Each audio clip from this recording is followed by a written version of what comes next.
मैंने इस अभियोग में जो भाग लिया अथवा जिनकी जिंदगी की जिम्मेदारी मेरे सिर पर थी, उसमें से ज़्यादा हिस्सा श्रीयुत अशफाकुल्ला खां वारसी का है।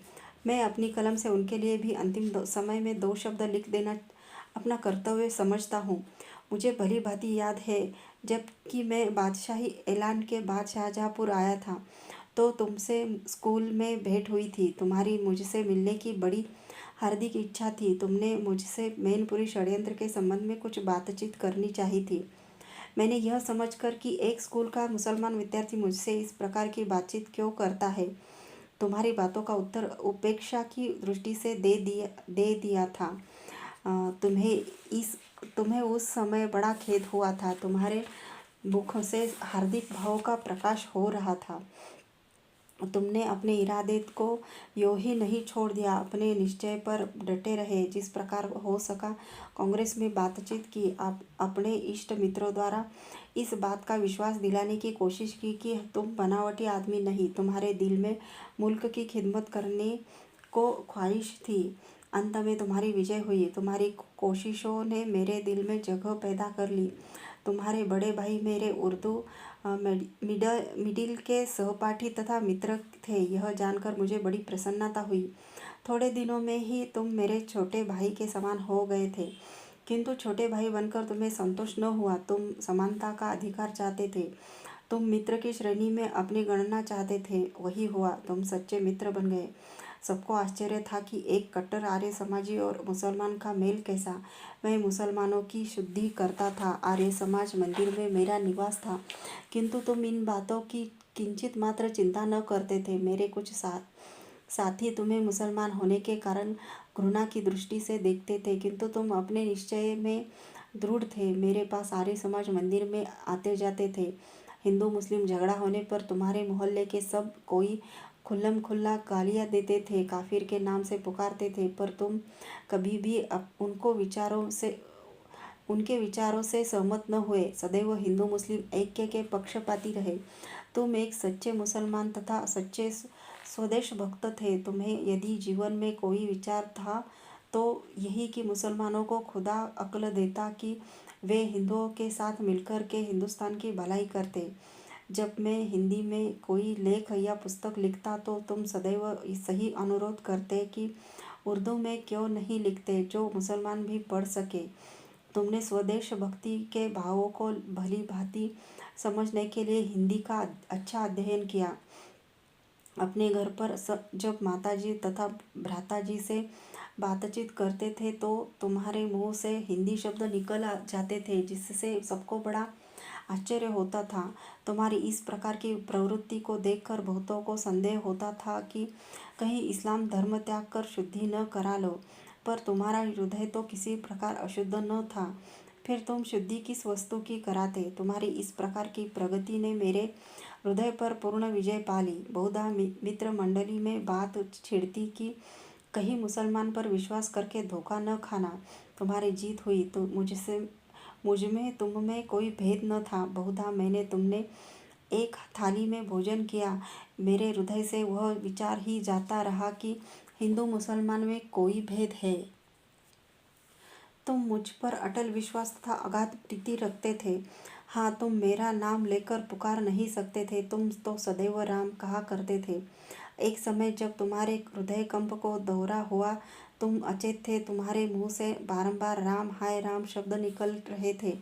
पास खड़े भाई बांधवों का आश्चर्य था कि राम राम कहता है, कहते कि अल्लाह अल्लाह कहा, पर तुम्हारी राम राम की रट थी। उसी समय किसी मित्र का आगमन हुआ जो राम के भेद को जानते थे। तुरंत मैं बुलाया गया।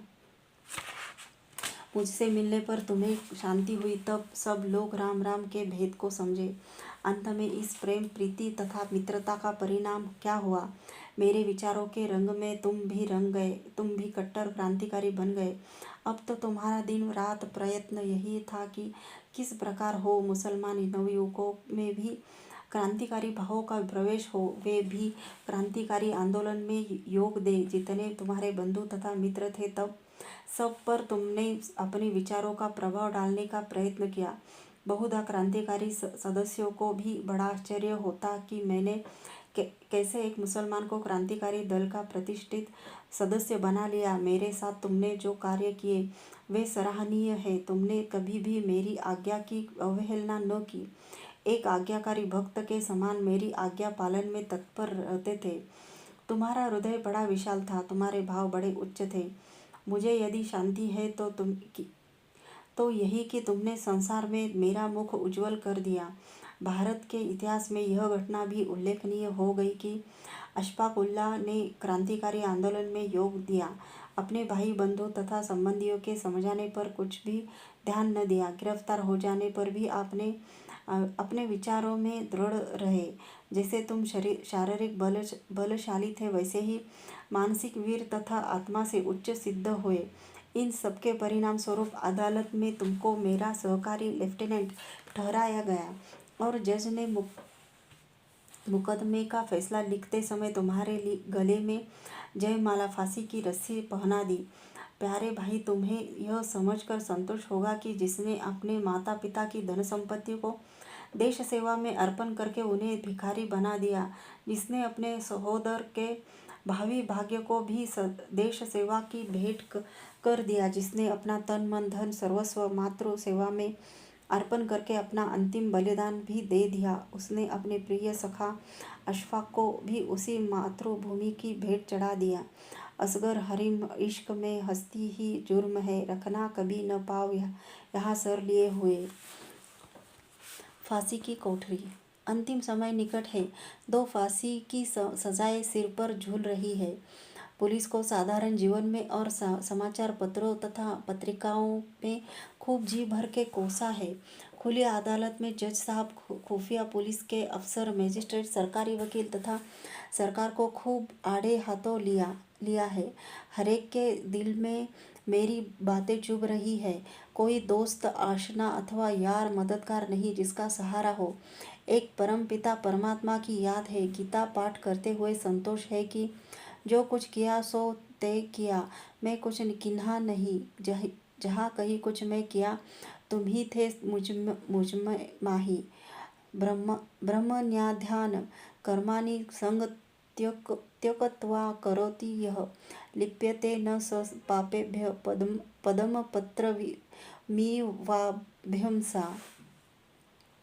जो फल की इच्छा को त्याग करके कर्मों को ब्रह्म में अर्पण करके कर्म करता है, वह पाप से लिप्त नहीं होता। जिस प्रकार जल में रहकर भी कमलपत्र जल में नहीं होता। जीवन पर्यंत तो जो कुछ किया स्वदेश की भलाई समझकर किया। यदि शरीर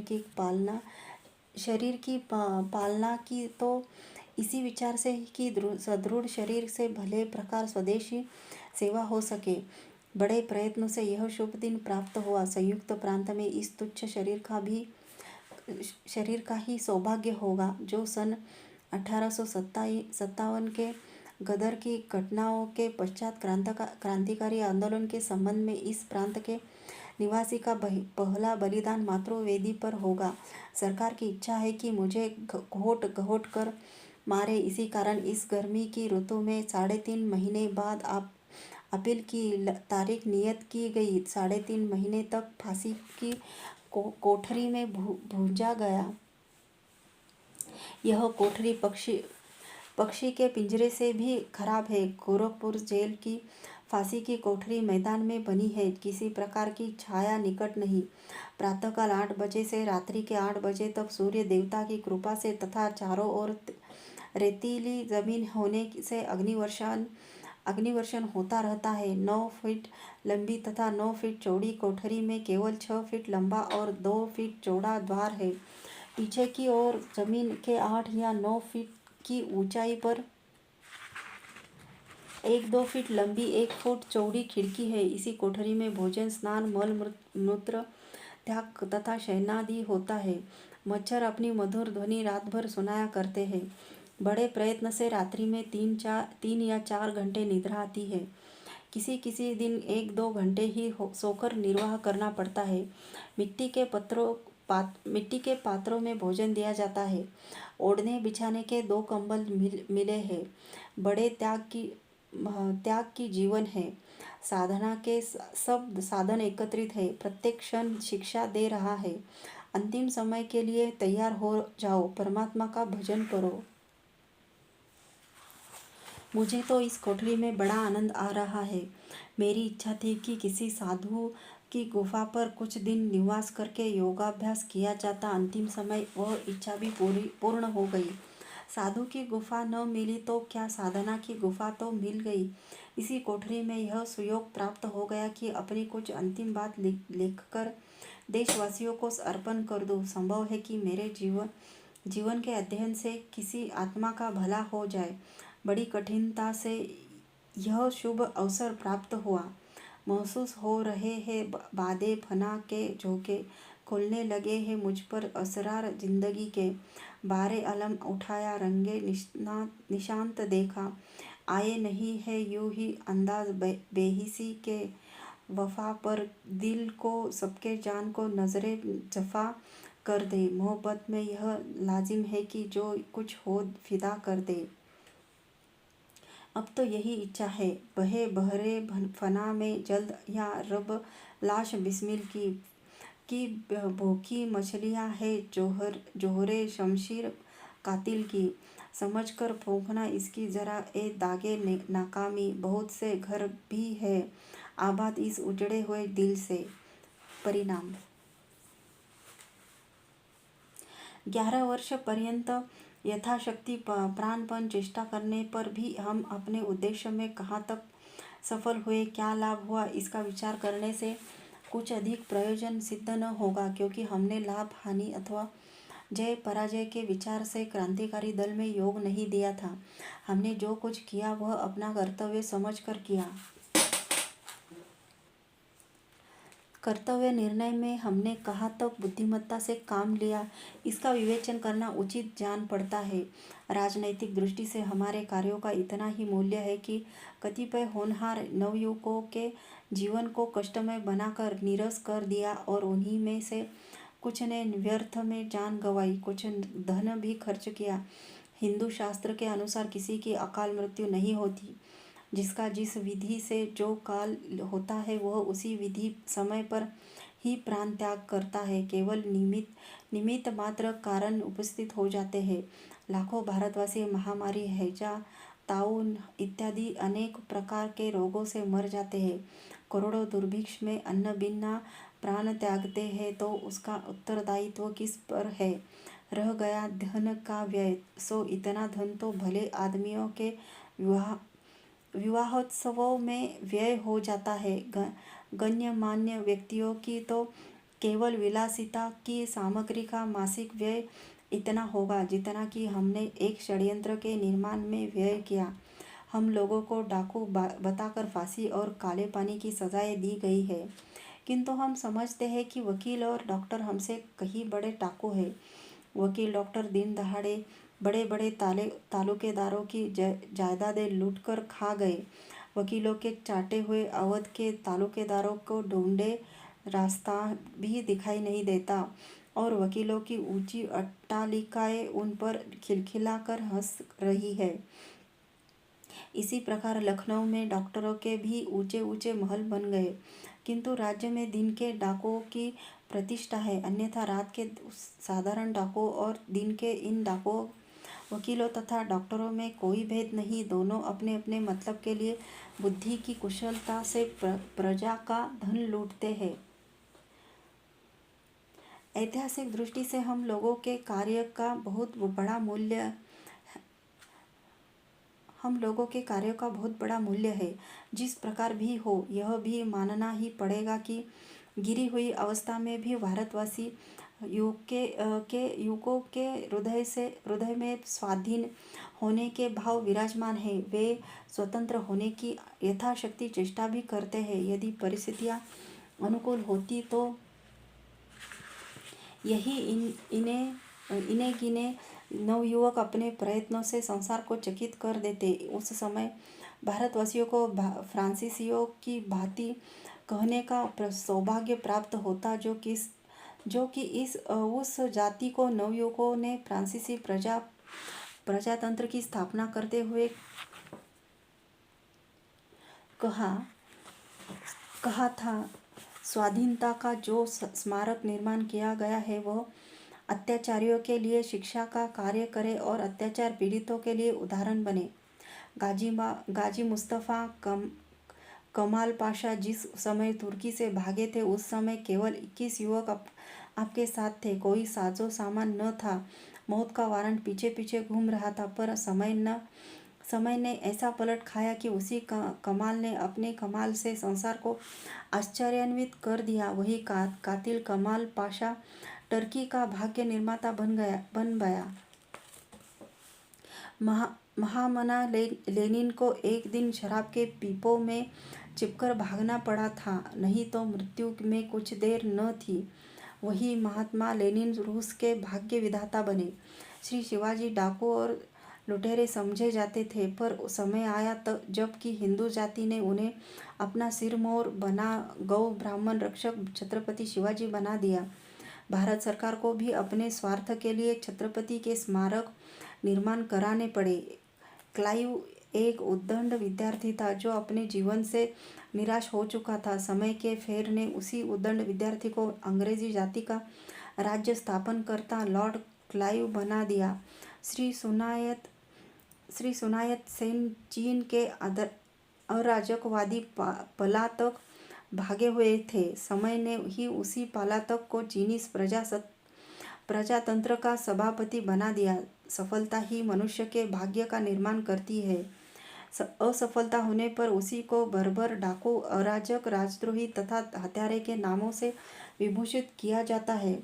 सफलता उन्हीं सब नामों को बदलकर दयालु, प्रजापालक, न्यायकारी, प्रजातंत्रवादी तथा महात्मा बना देती है।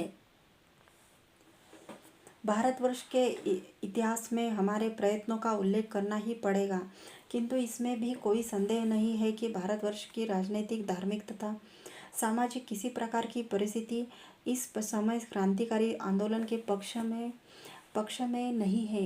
इसका कारण यही है कि भारतवासियों में शिक्षा का अभाव है। वे साधारण सामाजिक उन्नति करने में भी असमर्थ है। फिर राजनैतिक क्रांति की बात कौन कहे। राजनैतिक क्रांति के लिए सर्वप्रथम क्रांतिकारियों का संगठन ऐसा होना चाहिए कि अनेक विघ्न तथा बाधाओं के उपस्थित होने पर भी संगठन में किसी प्रकार त्रुटि न आए, सब कार्य यथावत चलते रहे। कार्यकर्ता इतने योग्य तथा पर्याप्त संख्या में होने चाहिए कि एक की अनुपस्थिति में दूसरा स्थान पूर्ति के लिए सदा उद्यत रहे। भारतवर्ष में कई बार कितने ही षड्यंत्रों का भांडा फूट गया हो और सब किया कराया काम चौपट हो गया। जब क्रांतिकारी दलों की यह अवस्था है तो फिर क्रांति के लिए उद्योग कौन करे। देशवासी इतने शिक्षित हो कि वे वर्तमान सरकार की नीति को समझकर अपने हानि लाभ को जानने में समर्थ हो सके। वे यह भी पूर्णतया समझते हो कि वर्तमान सरकार को हटाना आवश्यक है या नहीं। साथ ही साथ उनमें इतनी बुद्धि भी होनी चाहिए कि किस रीति से सरकार को हटाया जा सकता है। क्रांतिकारी दल क्या है, वह क्या करना चाहता है, क्यों करना चाहता है, इन सारी बातों को जनता की अधिक संख्या समझ सके। क्रांतिकारियों के साथ जनता की पूर्ण सहानुभूति हो तब कहीं क्रांतिकारी दल को देश में पैर रखने का स्थान मिल सकता है। यह तो क्रांतिकारी दल की स्थापना की प्रारंभिक बातें हैं।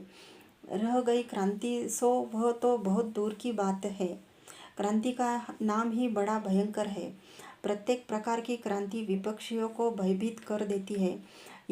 जहाँ पर रात्रि होती है तो दिन का आगमन जान निशाचरों को दुख होता है। ठंडे जलवायु में रहने वाले पशु पक्षी गर्मी के आने पर उस देश को भी त्याग देते हैं। फिर राजनैतिक क्रांति तो बड़ी भयावनी होती है। मनुष्य अभ्यासों का समूह है। अभ्यासों के अनुसार ही उसकी प्रकृति भी बन जाती है। उसके विपरीत जिस समय कोई बाधा उपस्थित होती है तो उनको भय प्रतीत होता है। ये लोग कभी नहीं चाहते कि उनके ऐश आराम में किसी प्रकार की बाधा पड़े। इसलिए वे हमेशा क्रांतिकारी आंदोलन को नष्ट करने का प्रयत्न करते हैं। यदि किसी प्रकार दूसरे देशों की सहायता लेकर समय पाकर क्रांतिकारी दल क्रांति के उद्योग में सफल हो जाए, देश में क्रांति हो जाए, तो भी योग्य नेता न होने से अराजकता फैलकर व्यर्थ की नर हत्या होती है और उस प्रयत्न में अनेकों सुयोग्य वीरों तथा विद्वानों का नाश होता है। इसका ज्वलंत उदाहरण सन 1857 का गदर है। यदि फ्रांस तथा अमेरिका की भांति क्रांति द्वारा राजतंत्र को पलटकर प्रजातंत्र स्थापित भी कर लिया जाए, तो बड़े बड़े धनी पुरुष अपने धन बल से सब प्रकार के अधिकारों को दबा दे बैठते हैं। कार्यकारिणी समितियों में बड़े बड़े अधिकार धनियों को प्राप्त हो जाते हैं।